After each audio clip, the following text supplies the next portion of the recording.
Lecture number 15, class 9th biology, chapter number 3. Today our topic is biodiversity, classification, aims and principles. आज हम biodiversity के topic के अंदर discuss करेंगे कि व्हाट इज क्लासिफिकेशन, क्लासिफिकेशन क्या है, इसके एम्स क्या हैं, इसके प्रिंसिपल्स क्या हैं, कि क्लासिफिकेशन जो है वो क्या चीज़ है और क्यों की जाती है, इसके क्या जो हैं बेनिफिट्स हैं, इसके एम्स क्या हैं, इसकी बेसिस क्या हैं. ठीक है, तो बेसिकली आज हमने इन टॉपिक्स के बारे में स्टडी करना है. तो सबसे पहले देखते हैं कि क्लासिफिकेशन जो है हमारे पास क्या होती है. साइंटिस्ट क्या करते हैं, लिविंग ऑर्गेनिजम्स जो प्रेजेंट हैं अर्थ के ऊपर, उनको सिमिलैरिटीज और डिससिमिलैरिटीज की बेस के ऊपर, सिमिलैरिटीज एंड डिससिमिलैरिटीज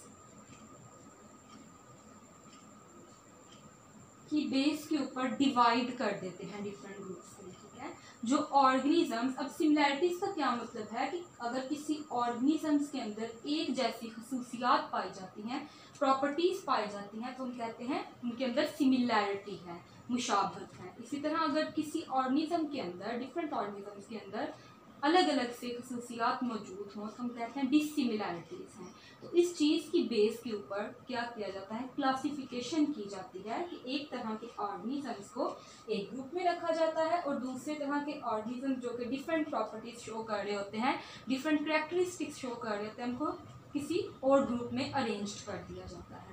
सो हमारे पास जो क्लासिफिकेशन है अर्थ के ऊपर, वो किस तरह से की जाती है. एज वी नो डैट कि हमने डाइवर्सिटी के चैप्टर के स्टार्ट में कहा था कि 2 डिफरेंट जो है मेन कैटेगरीज हैं लिविंग ऑर्गेनिजम्स की, टाइप्स हैं, जिनमें फाना और फ्लोरा आता है. फ्लोरा क्या था हमारे पास, प्लांट्स. ठीक है, फ्लोरा किसे कहते हैं, प्लांट्स को, और फाना एनिमल्स. तो प्लांट्स और एनिमल्स में क्लासिफाई किया जाता है लिविंग ऑर्गेनिजम्स को. बेसिक 2 कैटेगरीज हैं, एनिमल्स एंड प्लांट्स, जिसके अंदर क्लासिफाई किया जाता है लिविंग ऑर्गेनिजम्स को. अब साइंटिस्ट का कहना है कि ऑलमोस्ट 2 मिलियन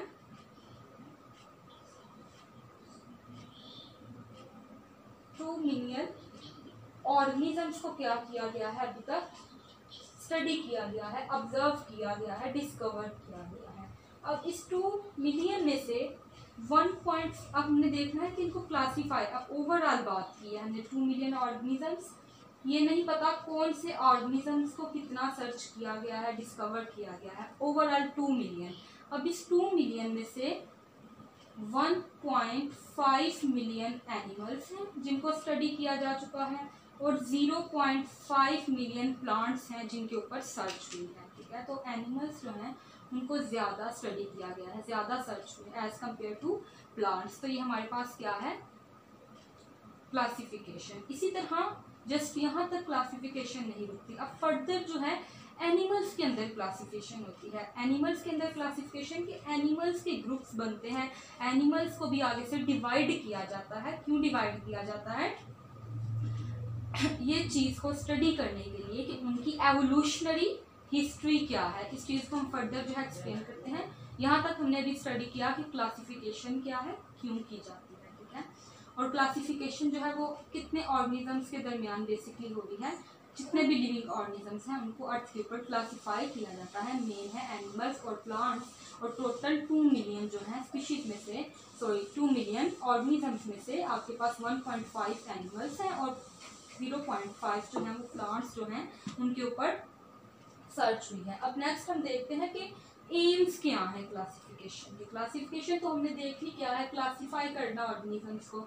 अब इसके एम्स क्या हैं, पर्पस क्या है, क्लासिफिकेशन की क्यों जाती है.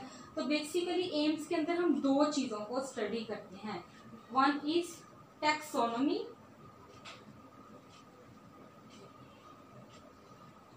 And other is systematics.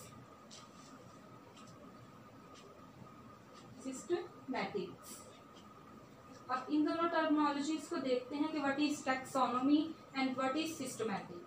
तो बेसिकली टैक्सोनॉमी एक ब्रांच है बायोलॉजी की जिसके अंदर हम क्लासिफिकेशन देखते हैं, लिविंग ऑर्गेनिज्म को क्लासिफाई करते हैं, उनकी स्टडी करते हैं. दी branch of biology which deals with classification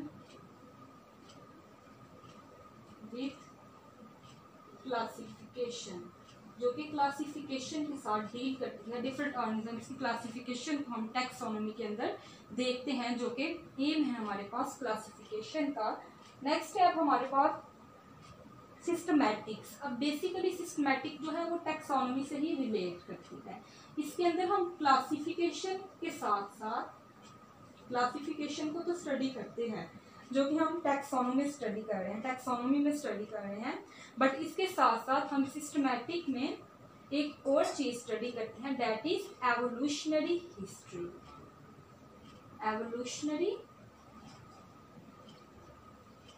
history. Now what is evolutionary history? अब देखते हैं कि एवोल्यूशनरी हिस्ट्री क्या है। एवोल्यूशनरी हिस्ट्री बेसिकली क्या है? एंसेस्टर्स की स्टडी करना, ठीक है। पहले ऑर्गेनिजम्स के जो अजदाद हैं उनको देखना कि वो किस तरह से इवॉल्व हुए हैं। इवॉल्व यानी कि उनकी एवोल्यूशन कैसे हुई, उनका ओरिजिन क्या था, उनके एंसेस्टर्स कौन से थे। इस चीज़ को हम सिस्टमैटिक के अंदर देखते हैं। क्लासिफिकेशन के साथ साथ हम उसका एवोल्यूशनरी पर्सपेक्टिव देखते हैं, एवोल्यूशनरी हिस्ट्री देखते हैं कि ये ऑर्गेनिजम्स जो हैं इनके एंसेस्टर क्या है, ओरिजिन क्या है, इनका इवॉल्व ये किस तरह से हुए। तो हमारे पास ये बेसिकली क्या है, एम है। अब 2 ब्रांचेस को हम स्टडी करते हैं क्लासिफिकेशन के अंदर, एम्स के अंदर। अब इन 2 ब्रांचेस का क्या मकसद है, इनको क्यों स्टडी किया जाता है क्लासिफिकेशन के अंदर, ठीक है। तो basically main aims of both these branches are, इनको स्टडी करते हैं कि हमारे पास जो टैक्सोनॉमी और सिस्टमैटिक है उसके क्या एम्स हैं। हेडिंग हम यहाँ पे लिख सकते हैं, main aims of taxonomy and systematics. और ये दोनों हमारे पास क्या है, क्लासिफिकेशन की टाइप हैं। इसमें हम जस्ट क्लासिफिकेशन करते हैं, इसमें हम classification with historical perspective, historical origin देखते हैं किसी भी ऑर्गेनिज्म का, हिस्ट्री को स्टडी करते हैं। ओके, अब हम स्टडी करेंगे कि इसका पर्पस क्या है, इसका एम क्या है इस क्लासिफिकेशन का। बेसिकली सिमिलैरिटीज अभी स्टार्ट में ही हमने कहा, और डिससिमिलैरिटीज जो ऑर्गेनिजम्स के दरमियान है उनको इजीली स्टडी किया जा सके, ठीक है। जब आप एक तरह की ऑर्गेनिज्म को, प्लांट्स को एक कैटेगरी में रख दिया, एनिमल्स को एक में, तो आपको पता होगा कि एनिमल्स की जो प्रॉपर्टीज हैं वो मिलती जुलती हैं, प्लांट्स की मिलती जुलती हैं। इसी तरह डिफरेंट एनिमल्स के अंदर ग्रुप बना दिए जिनकी मिलती हैं प्रॉपर्टीज। फॉर एग्जाम्पल मैमल्स हैं, उनकी प्रॉपर्टीज आपस में मिलेंगी, और एम्फीबियंस हैं, उनकी प्रॉपर्टीज आपस में क्या करेंगी, एक जैसी रिसेम्बलेंस रखती होंगी। तो इसको हम इजी करने के लिए, स्टडी को आसान बनाने के लिए हमने क्लासिफिकेशन की। सो हम यहाँ पे पुट कर सकते हैं, to determine similarities and dissimilarities among different organisms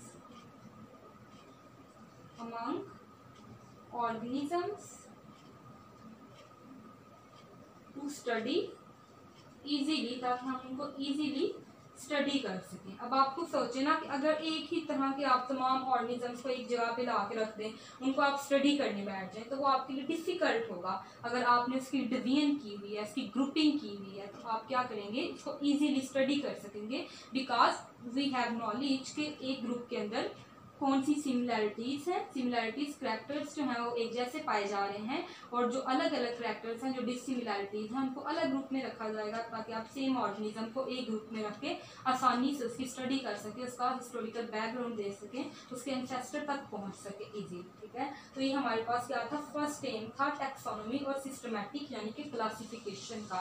next अब देखते हैं सेकंड जो इसका एम है, to find evolutionary relationship among organisms,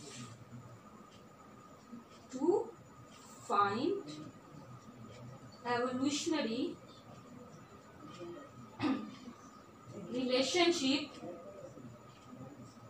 relationship between organisms के दरमियान एवोल्यूशनरी रिलेशनशिप को जो है वो हम इजीली स्टडी कर सकते हैं। अब इसकी एग्जांपल क्या है? फॉर एग्जांपल आपके पास स्पैरो है, स्पैरो के साथ दूसरा जो बर्ड है, स्पैरो के साथ दूसरा जो बर्ड है डेट इज पिजन। अब हम इनको स्टडी करते हैं तो इनके अंदर क्या है? सिमिलैरिटीज हैं। तो हम इजीली क्या कर सकते हैं? इनके एंसेस्टर तक, इन दोनों के एंसेस्टर को अप्रोच कर सकते हैं। दूसरी साइड पे अगर हम बात करें फॉर एग्जांपल किसी इंसेक्ट की, तो इंसेक्ट तो किसी तरह से भी स्पैरो के साथ या पिजन के साथ रिलेट नहीं करता।